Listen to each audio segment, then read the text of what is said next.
Jumpa lagi dengan saya di Eljas Channel. Siapa warga Jakarta yang tidak mengenal menara tua yang menjulang tinggi di daerah Jakarta Timur, yang tepatnya berada di Jalan MT Haryono?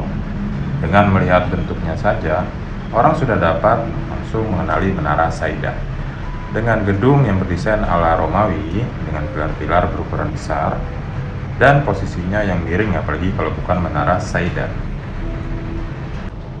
Sebuah menara yang sudah terbengkalai sejak tahun 2007. Di sana terdapat banyak cerita horor yang beredar di kalangan masyarakat.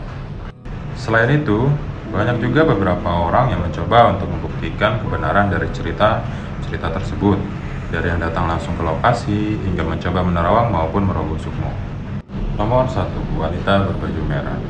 Salah satu penampakan yang paling terkenal ialah sosok wanita berbaju merah. Konon kabarnya banyak orang melihat penampakan wanita mengenakan baju atau gaun berwarna merah yang berada di lantai tinggi. Salah satu kisah mistis lainnya ialah wanita ini menampakkan diri dan meminta bantuan kepada satpam agar diantarkan ke lantai 14 untuk menemui adiknya. Dan setibanya mereka di lantai 14, wanita itu menghilang secara misterius. Lalu, rekan petugas keamanan lainnya menemukan satpam tersebut sudah dalam keadaan pingsan di dalam lift. Nomor 2, ojek online menerima order dari lobi. Kisah lainnya yakni ojek online mendapat order dari lobi. Seorang pria yang tinggal di belakang Menara Saidah kerap menemukan pengemudi ojek online baik roda 2 maupun roda 4 yang menerima orderan penumpang hingga pengiriman paket yang ditujukan ke Menara Saidah. Khususnya bagi pengemudi ojek online, kedepannya mungkin agar dapat lebih berhati-hati ya, terutama apabila mendapat order dari lobi Menara Saidah. Nomor 3, Menara Saidah dibangun di atas kuburan. Menurut informasi bahwa masyarakat sekitar Menara Saidah percaya bahwa gedung ini dibangun di atas kuburan yang tidak dipindahkan. Menurut penuturan Ketua RW Cikokol, Menara Saidah dibangun di atas makam warga. Alhasil, jasad yang sudah menjadi tulang belulang harus dipindahkan oleh para ahli waris. Menurut penuturan Ketua RW setempat, makam tersebut tepat berada di tengah bangunan, dan dalam proses pembangunannya saja sering terjadi hal-hal di luar nalar. Membangun gedung di atas makam kuburan bukannya tanpa risiko. Begitu pula yang menimpa Menara Saidah. Hal yang paling mengejutkan yaitu pada proses pembangunannya, di mana mesin-mesin yang digunakan oleh kontraktor sering hidup secara tiba-tiba. Nomor 4, ular besar. Menurut penuturan dari seorang warga, kita sebut saja namanya Rahmat. Rahmat yang merupakan seorang tukang ojek yang mangkal tepat di depan gedung Menara Saidah. Saat Menara Saidah masih beroperasi, ia berprofesi sebagai satpam Menara Saidah. Tetangga kosnya begitu kaget ketika mengetahui Rahmat bekerja di Menara Saidah. Perempuan itu lantas bercerita ia pernah memasuki gedung Menara Saidah dan melihat seekor ular besar dan macan. Belakangan, Rahmat mengakui apa yang dikatakan oleh tetangga kosnya, karena ia sendiri melihat dengan mata kepalanya sendiri seekor ular besar berada di Menara Saidah. Ular tersebut biasanya digunakan bagi mereka yang ingin mencari pesugihan. Ini nggak bagus ya, tidak untuk ditiru.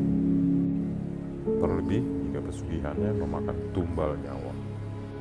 Menurut Rahmat, siapapun yang ingin mencari pesugihan dapat mendatangi gedung tersebut dan menemui sang ular, dan keinginannya pasti terkabul. Bagaimana dengan kalian? Menurut kabar, ular tersebut sangat panjang dan memiliki tubuh sebesar pohon kelapa, dan di ujung moncongnya terdapat sebuah mustika. Nomor 5, kerenda mayat. Ya, kerenda mayat digambarkan sering muncul dan hilang secara tiba-tiba di gedung Menara Saidah. Kisah ini dialami langsung oleh sekelompok remaja yang ingin merasakan pengalaman mistis di gedung yang memiliki 20 lantai tersebut. Mereka datang pada pukul 7 malam dan menggunakan lift untuk sampai di lantai 3. Dan setibanya mereka di lantai 3, mereka langsung menemukan keranda mayat ketika lift terbuka. Selain itu, sekelompok remaja tersebut juga melihat sekelebat bayangan perempuan yang tak jauh dari keranda mayat. Nomor 6. Hantu penunggu lift. Menara Saida dikenal pula dengan liftnya yang lambat. Meski sudah berulang kali direnovasi, namun tetap saja laju liftnya tetap lambat. Pernah pada suatu hari ada seorang karyawan yang harus kembali ke ruang kerjanya karena ada barang yang tertinggal.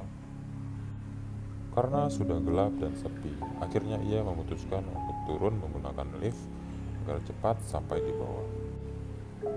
Namun, pintu lift tersebut tidak mau menutup, bahkan lampunya semakin meredup. Lalu, karyawan tersebut memutuskan untuk turun dengan menggunakan tangga darurat.